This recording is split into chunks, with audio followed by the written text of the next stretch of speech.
이제 오늘 요한복음 8장 아주 유명한 구절입니다. 제가 이렇게 이 교회 저 교회 방문을 해보면 절반 이상인 것 같아요. 웬만한 교회는 이 양쪽 기둥에 이 플랜카드가 다 걸려 있어요. 진리를 알지니 진리가 너희를 자유케 하리라. 요 가까운 신촌의 Y대학 막 교훈도 이 구절인 걸로 알고 있고, 하버드, 미국의 웬만한 기독교 가치로 세워진 대학은 이 성구가 거의 교훈으로 되어 있습니다. 그런데 문제는 과연 이 성경 구절의 그 진짜 의미를 알고 그걸 교훈으로 쓰는가 하는 문제는 조금 다른 문제 같아요. 본 텍스트의 의도와 상관없이 그저 그 명제가 좋아서 또 채택하는 경우도 있으니까, 어쨌든 오늘 우리는 이 본문이 유명한 만큼, 익숙한 만큼 우리가 제대로 알고 있나, 그리고 이 텍스트가 저 뭘 얘기하고 싶을까에 접근을 좀 해보는 시간을 갖도록 하겠습니다. 자, 우선 우리 지난주 무슨 얘기를 나누었었죠? 음행 중에 한 여인이 붙들려 오죠. 남자는 없어요. 그만큼 그 당시 사회가 약자에 대해 잔인했다는 뜻입니다. 남자는 없고 여자만 붙들려 와서 이제 율법의 가치 기준으로 사람들이 저마다 분기탱천해서 돌을 들고 율법에 따라 이 여인을 처단하려고 씩씩거리고 있는 장면이에요. 그래서 사실 그 진짜 동기는 그들의 어떤 의분이 아니라 예수님을 올무에 걸려 넘어뜨리기 위한 함정이죠. 이렇게 해도 걸리게 돼 있고 저렇게 말해도 걸리게 돼 있는 아주 교묘한 문제를 가지고 그들이 예수님을 잡고자 한 것이 진짜 목적이었어요. 예수님이 땅바닥에 글을 다 쓰신 다음에 일어나서 이렇게 얘기하셨죠. 좋다. 이 여자 심판하자. 그러면 누구든지 죄 없는 자가 먼저 돌로 치라. 이 말은 심판하자 그 말이에요. 하나씩 돌을 내려놓고 다 떠나죠. 그리고 마지막에 누구와 누구만 그 현장에 남습니까? 예수님과 여인만 남습니다. 그 예수님은 이 여인에게 진정한 신랑이 되죠. 그리고 예수님이 이런 사죄의 선언을 하고 그 여인을 보냅니다. 나도 너를 정죄하지 않는다. 그리고 자신은 그 길로 십자가를 향해 가지 않습니까? 이것이 지난주 우리가 나누었던 이야기의 대충 줄거리였습니다. 근데 문제는 그 이후에 거기 주변에 있던 사람들과 예수님과의 대화를 우리가 조금 맥락 차원에서 보고 오늘 주어진 이 본문으로 접근하는 것이 이해에 큰 도움이 될 것 같아요. 우리 12절을 좀 볼까요? 12절 보시면 이렇게 되어 있습니다. 예수께서 또 말씀하여 이르시되 나는 세상의 빛이니 나를 따르는 자는 어둠에 다니지 아니하고 생명의 빛을 얻으리라. 앞을 잠깐 보십시다. 예수님께서 에고 에이미 용법을 사용하셨어요. 에고 에이미 용법은 무슨 뜻인가 하면 나는 무엇이다. 예수님이 자신을 계시하실 때 특유의 에고 에이미라는 용법을 사용해서 자기를 계시하세요. 그런데 여기서는 지금 자기를 뭘로 정의하셨죠? 나는 세상의 빛이다 그랬어요. 그러면 이 세상의 어둠을 전제한 거란 말이죠. 자, 그런데 이제 그 예수님의 자기 선언 및 자기 계시에 대해서 그 이야기를 들었던 사람들의 반응을 보자고요. 이렇게 되어 있습니다. 바리새인들이 이르되 네가 너를 위하여 증언하니 네 증언은 참되지 아니하도다. 무슨 얘기냐면, 야, 네가 세상의 빛이라면 그 다른 사람이 그렇다고 얘기를 해줘야지 네가 스스로 나는 세상의 빛이라 그런 어불성설이 어디 있냐? 그런 걸 와서 네 증거는 가짜다. 믿을 수 없다. 이렇게 된 거예요. 여러분, 그런데 여기에는 바리새인들의 나름 타당한 이유가 있어요. 왜냐하면 신명기에 보면 어떤 사안이나 어떤 내용들이 증거가 되려면 반드시 증인 둘 이상이 개입이 돼야 됩니다.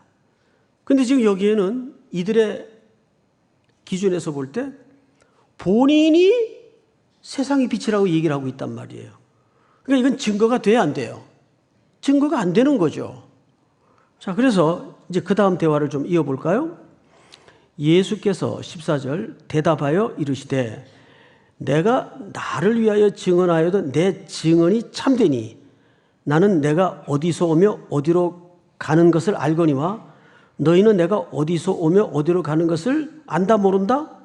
알지 못하느니라. 저를 보세요.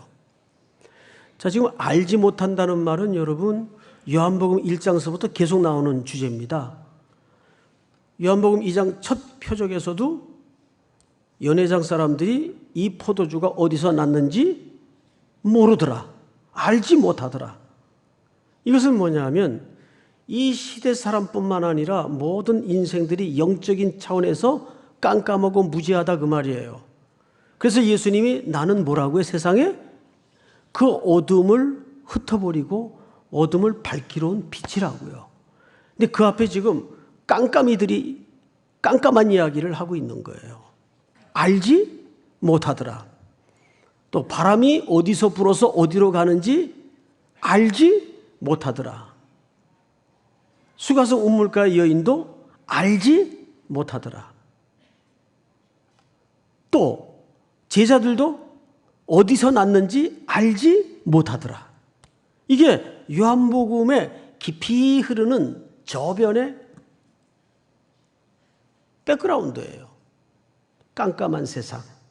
거기에 빛으로 오신 누구를 설명하고 드러내는 겁니까? 예수 그리스도. 자, 그런데 15절을 좀 볼까요? 15절.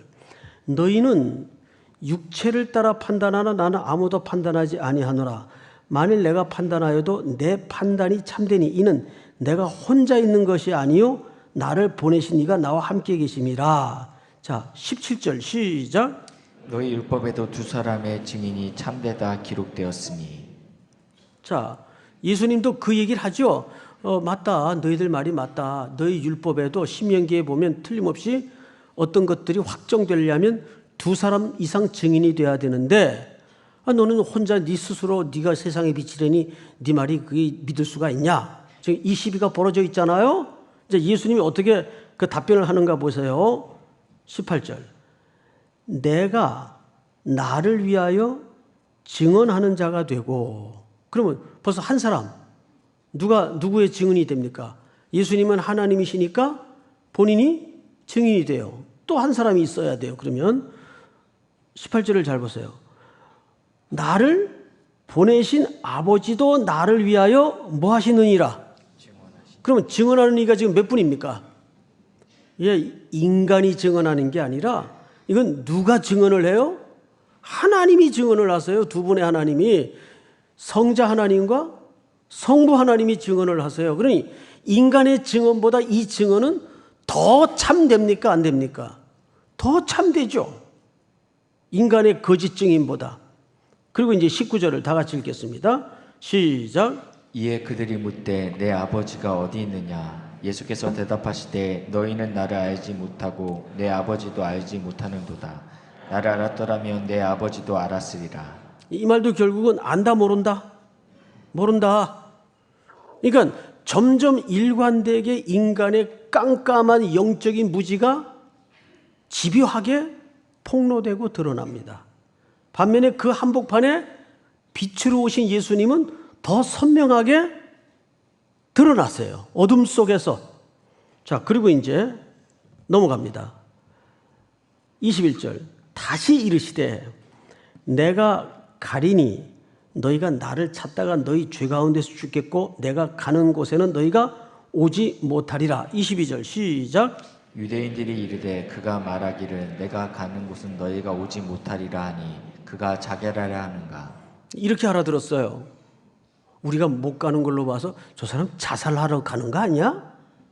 자, 이거는 제대로 이해한 겁니까? 못한 겁니까? 계속해서 뭐가 드러나죠? 인간의 영적인 깨닫지 못함과 무지가 더 들통이 나요. 그리고 23절 예수께서 이르시되 너희는 아래서 났고 나는 위에서 났으며 너희는 이 세상에 속하였고 나는 이 세상에 속하지 아니하였느니라. 자, 이제 앞을 보십시다. 서론은 여기서 일단락됐어요. 이제 여러분들에게 질문을 하나 하겠습니다. 여러분들은 위에서 났습니까? 아래서 났습니까? 확실히 얘기하세요. 좋은 말로 할 때 확실히 얘기하세요. 다시요. 여러분들은 위에서 났습니까? 아래서 났습니까? 아래서요?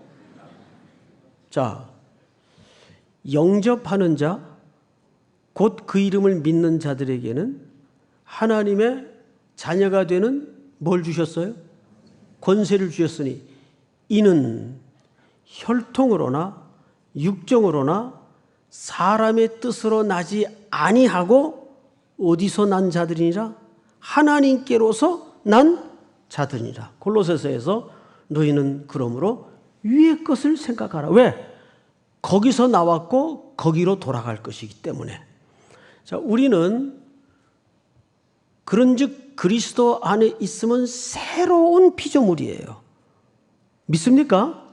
새로운 피조물이 될 때 우리는 어디서 거듭나게 된 겁니까? 위로부터 거듭나게 되는 거예요. 다시, 여러분들은 위에서 났습니까? 아래서 났습니까? 위에서 났어요. 헷갈리지 마세요. 이거 1부 때부터 제가 물어본 거예요. 지금 아침 9시부터 이거 묻고 있다고요. 응? 자, 그런데 따라서 합니다. 신앙은 행위가 아니라 소속의 싸움이다. 이게 무슨 얘기냐 하면 우리는 신앙하면 자꾸 내가 뭐를 하나님께 해드릴까 이쪽으로 생각이 쏠려요. 그거 좋은데 그게 우선적 가치가 아니에요. 신앙은 무슨 싸움인가 하면 끊임없이 집요하게 내가 어디에 소속돼 있는 신분인가를 매일 이 예배에 와서 확인하는 싸움이에요. 47절로 넘어가 보세요. 요한복음 8장 47절. 하나님께 속한 자는 누구의 말씀을 듣나니? 하나님의 말씀을 듣나니 너희가 듣지 아니함은 하나님께 뭐하지 아니하였음이니라? 자, 이거 보세요. 앞을 보세요. 제가 오늘 좀 일찍 일어나서 자료를 이렇게 뒤적거리다가 독일어의 어떤 어근에 대해서 재밌는 사실 하나를 깨닫게 됐어요. 독일어는 누구의 말을 듣는다 할 때, 예를 들어서 내가 A의 말을 듣는다 할 때는 무엇과 동의 개념인가 하면 그 사람에게 내가 속했다라는 말과 동의어라는 거예요. 그러니까 듣는다라는 개념은 그 사람에게 속했다라는 개념이라는 거예요. 근데 사실 이 사상적 뿌리가 어디에 기초한 겁니까? 성경에 기초한 거예요. 오늘 본문 47절을 다시 보세요. 하나님께 속한 자는 누구의 말을 듣게 돼 있어요? 하나님의 말씀을 듣게 돼 있다고요. 그런데 너희가 듣지 아니함은 뭐 때문이라고요? 하나님께 속하지 아니하였음이로다.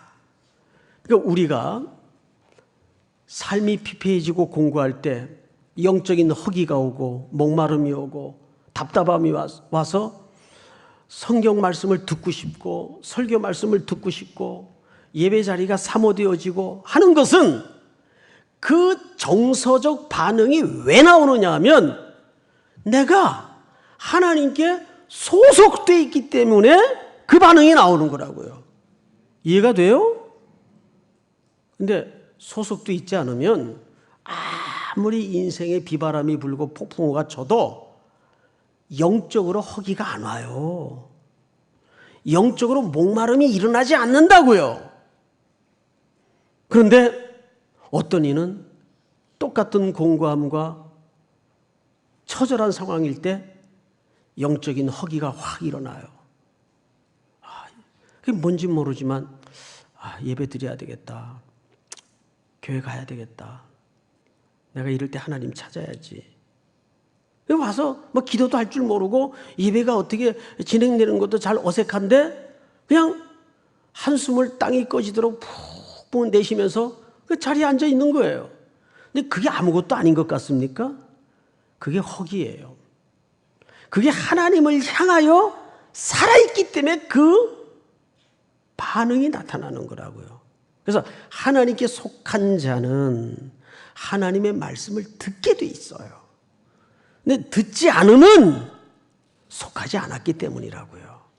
속하지 않는 사람은 그런 영적인 허기가 올라오지 않아요. 이거는 얼마나 중요한 문제인지 아십니까? 그러니까 이런 말씀의 기준에서 내 영적인 상태를 한번 돌아보시라고요. 전혀 영적인 허기도 일어나지 않고 목마름도 없고 갈증도 느끼지 않는다면 심각하다고 생각을 하셔야 돼요. 이게 내가 영적으로 근본적인 문제가 있다. 뭐 꼭 이런 거죠. 밥 안 먹었는데 배가 안 고파. 심각해지는 거죠. 건강 상태가. 똑같은 이치예요. 자, 이제 오늘 본문을 들어가겠습니다. 31절을 보시면 그러므로 예수께서 자기를 믿은 유대인들에게 이르시되 그랬어요.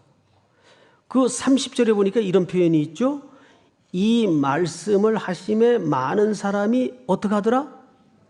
그러니까 지금부터 하고자 하는 얘기는 안 믿는 사람에게 하고자 하는 얘기입니까? 믿는 사람에게 하고자 하는 얘기입니까? 믿는 사람에게 하는 얘기예요. 지금부터 하는 얘기가 31절 그러므로 예수께서 자기를 믿은 유대인들에게 이르시되 너희가 내 말에 거하면 참으로 내 제자가 되고 앞을 보세요. 너희가 내 말에 거하면 그 조건이 충족이 되면 그 결과로 내 제자가 된다는 말이 아니에요. 이 말은 거꾸로 읽어야 돼요. 47절의 말씀과 똑같은 이치입니다. 내 제자라면 내 말에 거할 수밖에 없다 그 말이에요. 그러니까 거꾸로 읽어야 돼요. 다시요. 내 말에 거해야 그 결과로 제자가 된다는 말이 아니에요.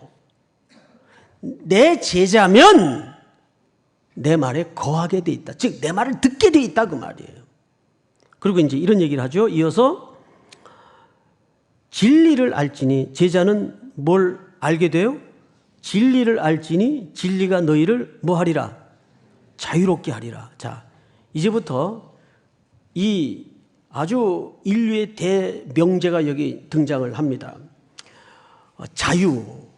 근데 오늘 제목이 뭐라고 돼 있어요? 앞에 무슨 단어가 수식돼 있죠?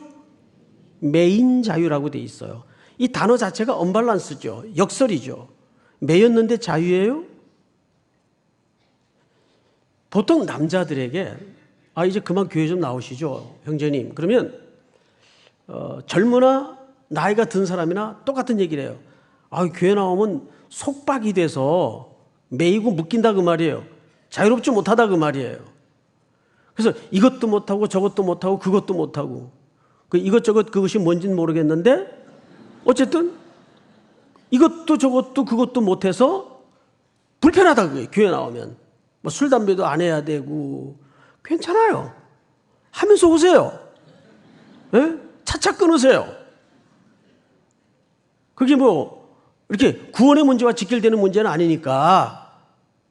자, 그런데 그러면 교회 나오면 속박이 되니까 안 나온다. 그럼 안 나온 그대의 지금 그 상태는 그럼 자유로운 거냐?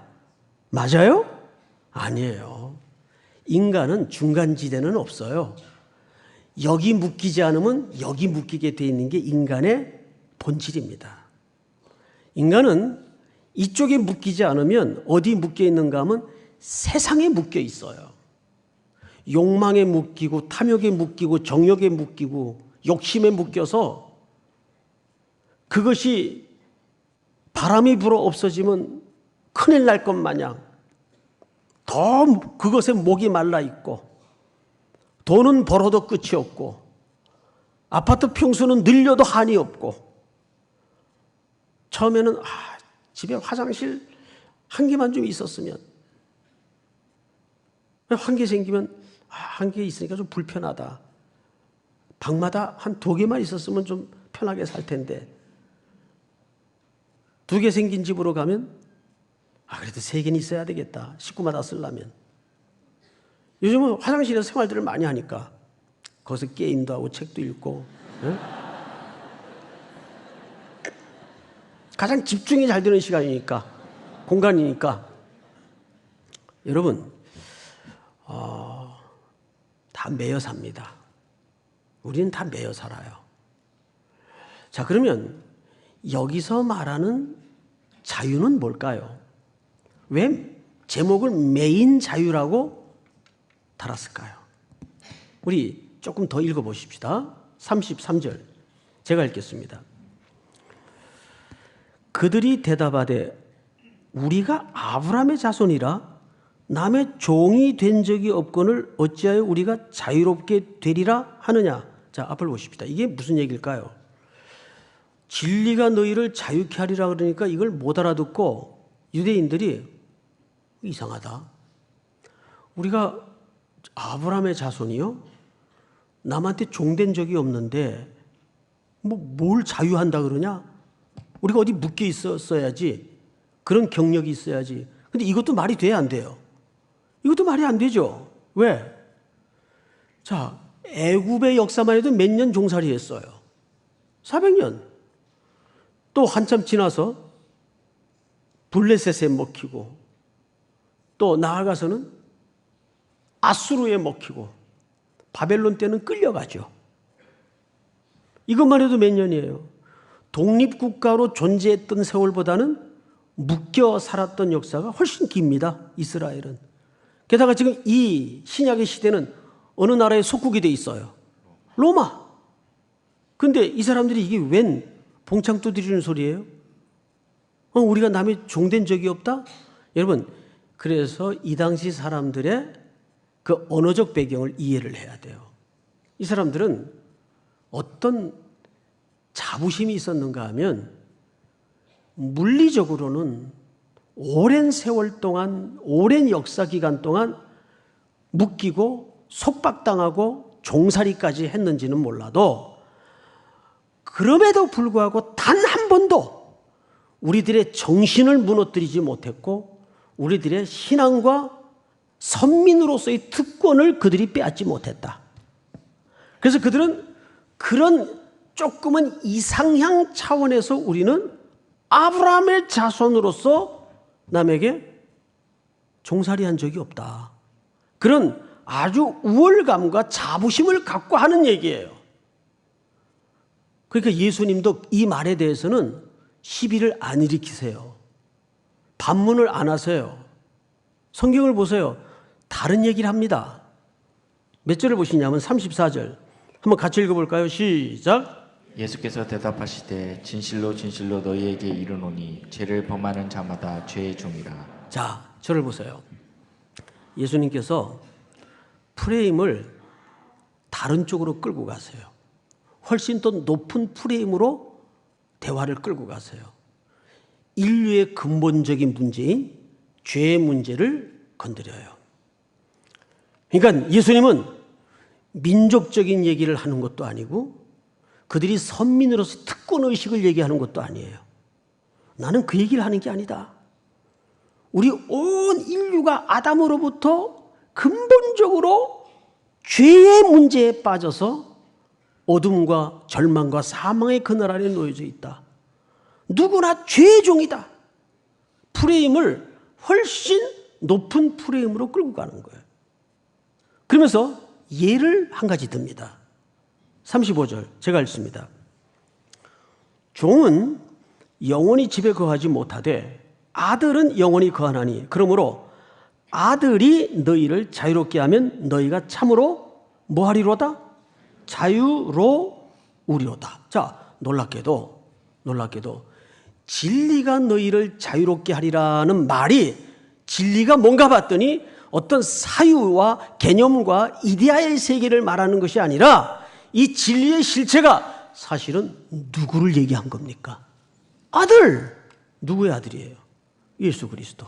그 집의 상속자. 종들은 집에 영원히 머물 수 없어요. 그러나 아들은 그 집 주인이에요. 그 아들만이 너희를 뭐 하겠다는 얘기입니까? 자유롭게 한다는 얘기예요. 그러니까 여기서 진리의 실체는 이데아나 어떤 사상의 세계가 아니라 시퍼렇게 살아있는 예수님을 얘기하는 거예요. 예수님만이 너희를 자유롭게 한다는 거예요. 그러니까 예수께서 뭐라 그랬어요? 내가 곧 길이요 진리요 생명이니 나로 말미암지 않고는 누구든지 아버지께로 올 자가 없다 그랬어요. 아버지지. 인류의 모든 순례의 여정은 아버지의 집으로 돌아가는 여정이에요.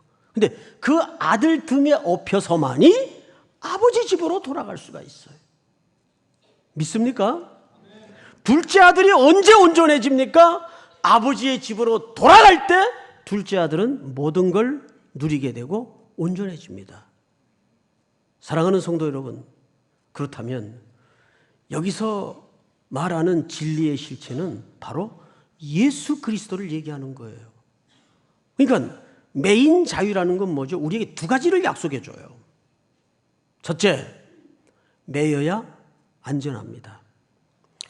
어릴 때 가끔 이런 풍경을 봤어요. 그때는 왜 집집마다 이렇게 애들을 많이 낳는지 평균 9, 10명은 우스워요.